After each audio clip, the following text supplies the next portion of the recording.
Oke, jadi di sini saya akan menjelaskan produk perspektif project, kemudian ada produk function project, yang terakhir saya akan mendemokan menggunakan visual paradigma sequence diagram. Pertama, produk perspektif. Git System Smart SIM merupakan sistem baru yang dicetuskan secara mandiri sebagai pengganti dari sistem gerbang tradisional surat tanda nomor kendaraan STNK dan Git System. Ini merupakan langkah inovatif untuk meningkatkan keamanan, efisiensi, manajemen akses kendaraan di lingkungan kampus ITS. Meskipun produk ini dicetuskan secara mandiri, namun sistem ini harus mampu disesuaikan dengan infrastruktur yang sudah ada di lingkungan kampus, seperti alat yang sudah ada, kondisi infrastruktur saat ini, serta tingkat keamanan sistem kampus. Oleh karena itu, dokumen ini akan memperinci beberapa hal yang diperlukan agar sistem dapat berjalan dengan baik untuk kemudian dilakukan pengamatan terkait infrastruktur yang tersedia, sehingga dapat dilakukan optimalisasi dan penerapannya dengan infrastruktur yang sudah ada. Kemudian yang kedua, saya akan menjelaskan tentang product function. Jadi yang pertama yaitu membuka palang pintu. Sistem harus memungkinkan user untuk membuka palang pintu gerbang menggunakan Smart SIM. Kemudian selanjutnya merekam data. Sistem harus dapat merekam data yang diperlukan seperti kode unik Smart SIM dan foto kendaraan bermotor setelah mendapatkan sinyal atau perintah. Kemudian ada manajemen akses. Sistem harus dibuat interface untuk mengelola atau melihat data dari database yang menampung semua data terekam dari sistem. Kemudian integrasi dengan infrastruktur ITS. Sistem harus terintegrasi dengan infrastruktur ITS yang sudah ada, seperti sistem keamanan dan gate system yang sudah ada. Yang terakhir ada pelaporan. Sistem harus mampu untuk mengirim laporan bila mana user mengalami kendala. Oke, akan saya lanjutkan dengan mendemokan cara membuat sequence diagram pada visual paradigma. Jadi yang pertama, kita harus membuat blank dokumen baru di new pojok kiri atas ini, dan namanya terserah, saya bikin sequence diagram saja. Create blank project. Nah, kemudian klik UML. Sini kita cari sequence diagram. Kalau sudah, klik next. Pilih yang blank saja. Dan namanya ini terserah, saya pakai sequence diagram 1. Oke, kalau sudah begini, langkah awal untuk membuat sequence diagram itu adalah membuat aktor. Jadi di sini saya kebagian membuat maintenance dan repair. Jadi aktornya yaitu saya memakai teknisi. Kemudian ada lifeline. Nah, lifeline ini seperti sistemnya.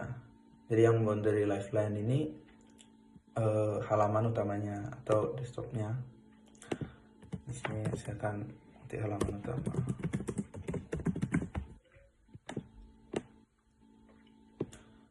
Kemudian ada control lifeline. Nah, ini adalah yang mengontrol atau sistemnya.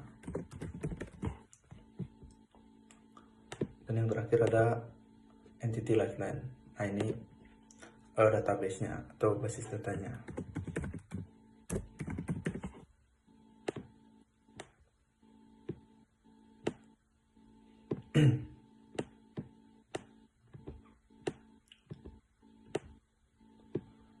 Oke, jika sudah begini, pertama-tama kita mulai dari teknisi dulu. Nah, kalau membuat sequence diagram ini berdasarkan dari use case description kita.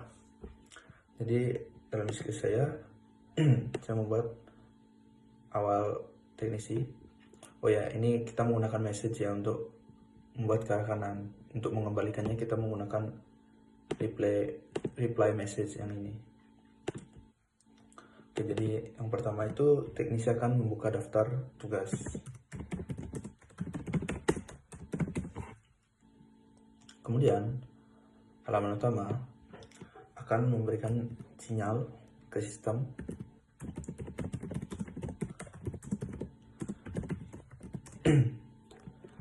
untuk membuka daftar tugas.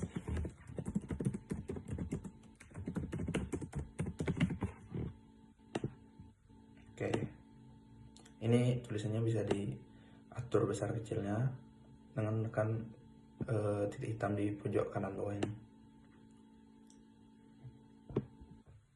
Oke, selanjutnya sistem akan meminta daftar tugas ke database.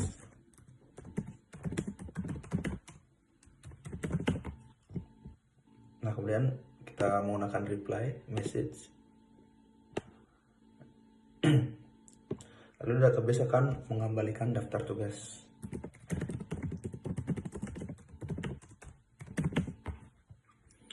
Kemudian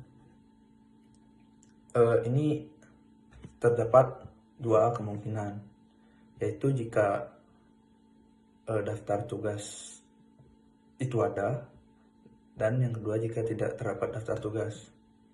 Nah, caranya kita akan membuat alternate. Kita buat dulu alternate-nya. Oh ya, alternate-nya yang ini ya, yang alt command fragment. Kita tulis alternate. Oke, ini jika terdapat tugas saya akan taruh di atas, jika tidak terdapat tugas saya akan taruh di bawah.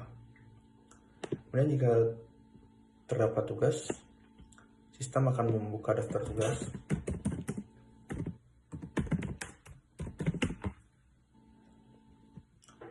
Lalu kemudian halaman utama akan menampilkan daftar tugas ke teknisi.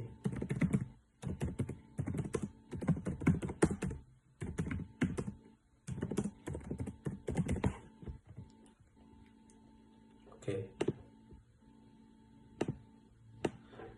Bila terdapat tugasnya, bila tidak terdapat tugas, database ini tetap akan mengembalikan daftar tugasnya ke sistem.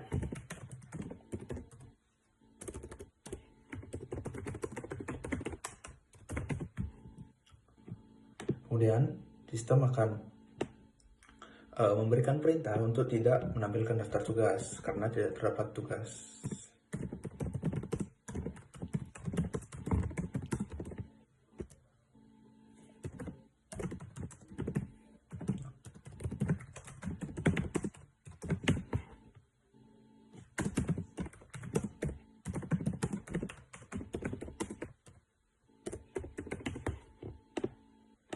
Oke.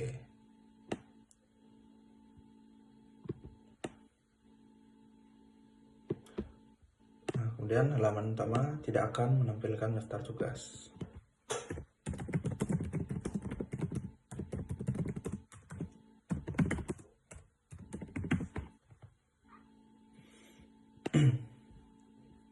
Selanjutnya, jika terdapat daftar tugas, kita mulai lagi dari teknisi, di mana teknisi akan memilih sebuah tugas dari daftar tugas.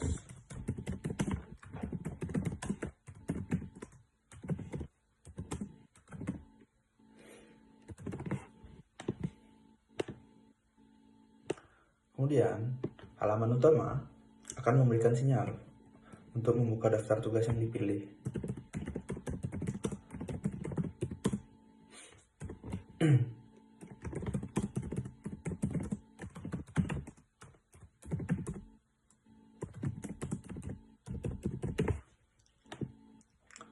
Nah, halaman utama memberikan sinyal ke sistem untuk membuka daftar tugas yang dipilih. Kita langsung ke reply message lagi, karena sistem akan memberikan daftar tugas yang dipilih ke halaman utama.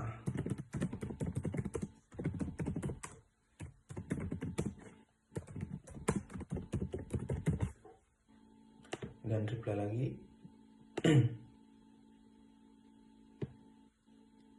Oh ya, ini sistem memberikan detail tugas yang dipilih.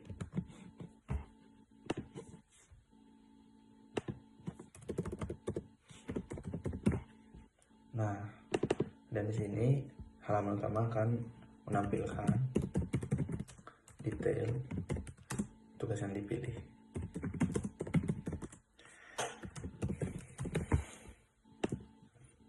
Jika sudah tiga tugasnya sudah ditampilkan oleh halaman utama, maka kita kembali ke teknisi akan melakukan perbaikannya. Karena dia melakukan perbaikannya kembali ke dirinya sendiri, kita akan menggunakan self message yang ini.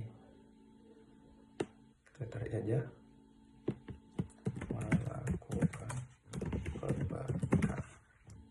Oke. Setelah ini akan ada dua ini lagi kemungkinan atau exceptionnya. Kita buat lagi seperti tadi menggunakan yang ini.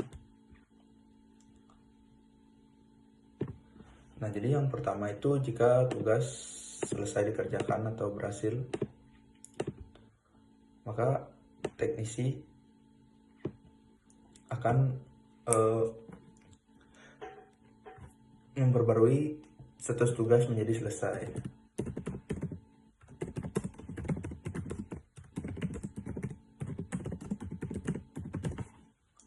Oke,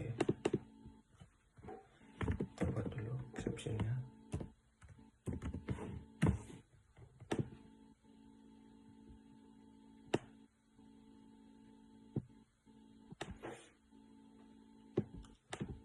Nah, jika tidak selesai atau tidak berhasil, maka teknisi akan memperbarui daftar tugas menjadi gagal.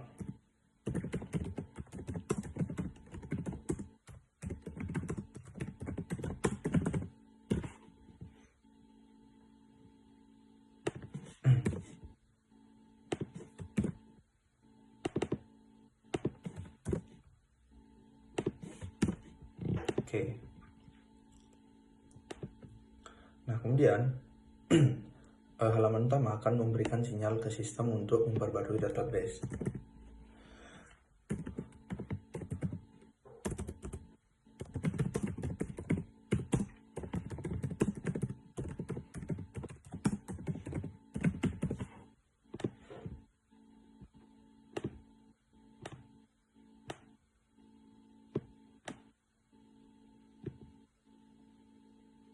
Kita rapikan sedikit.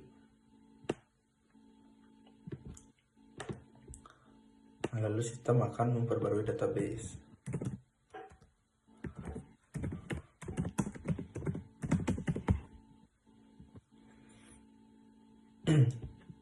Lalu kita reply message lagi. Sini database akan mengembalikan data yang telah diperbarui.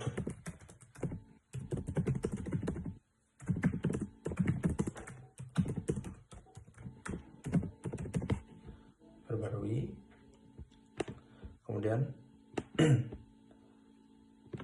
sistem akan memberikan status tugas yang telah diperbarui.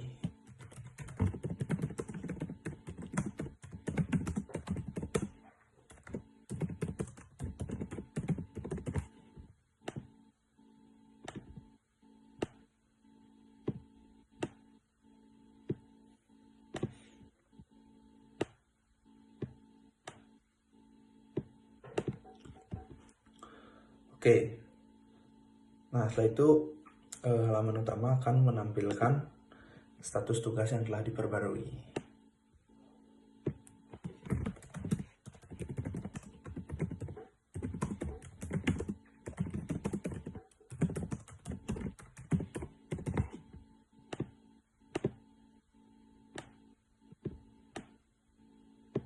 Oke, kemudian kembali lagi dari teknisi. Nah, teknisi selanjutnya akan mencatat informasi perbaikan yang telah dilakukan.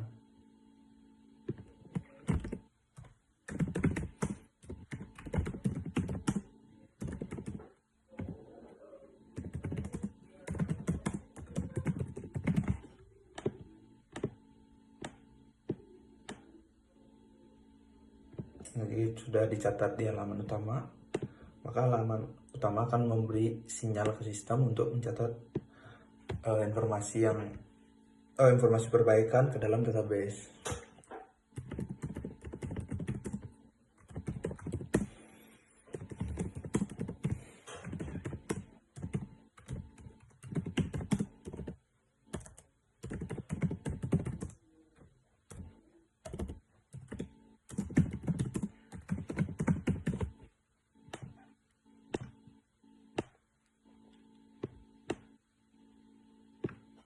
Nah, Nah, kemudian sistem akan mencatat informasi perbaikan.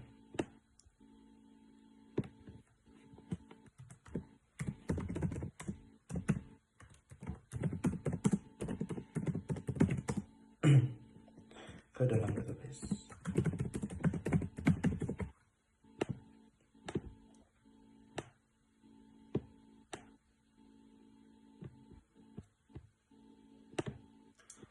Oke, kemudian akan dikembalikan lagi oleh database ke sistem. Kita menggunakan replay lagi. Nah, ini mengembalikan database yang telah diperbarui.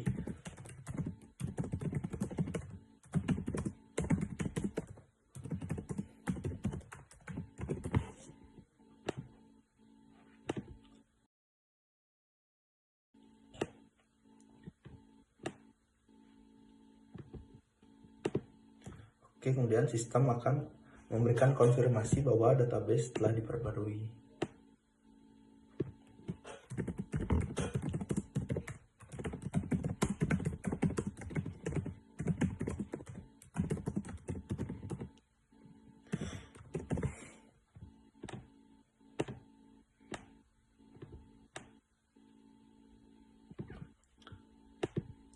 Dan yang terakhir, halaman utama akan menampilkan konfirmasi bahwa database telah diperbarui.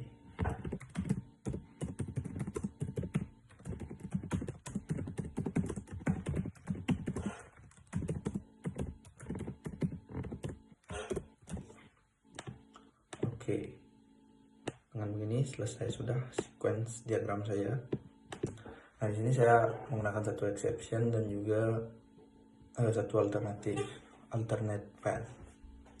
Nah, kemudian jika ingin mengekspor ini ke dalam bentuk image, kita bisa ke project di kiri atas yang nomor 2, kemudian ke export, lalu diagram as image, kemudian kita centang semuanya, lalu kita ekspor. Nah, karena saya sudah mengekspor diagramnya, maka muncul seperti ini. Kita hiaskan saja, dan JPEG is exported, finish. Nah, sekian demo dari saya. Terima kasih.